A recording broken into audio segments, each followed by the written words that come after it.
அந்த 10 அடி புத்துக்குள்ளே நாகத்தா எத்தனை நாள் இருப்பேன் 10 அடி புத்துக்குள்ளே நாகத்தா எத்தனை நாள் இருப்பேன் பாலாத வாத்து வச்சேன் நாகத்தா பருகிட வாரும் அம்மா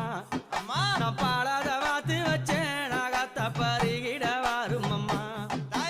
10 அடி புத்துக்குள்ளே நாகத்தா எத்தனை நாள் இருப்பேன் 10 அடி புத்துக்குள்ளே நாகத்தா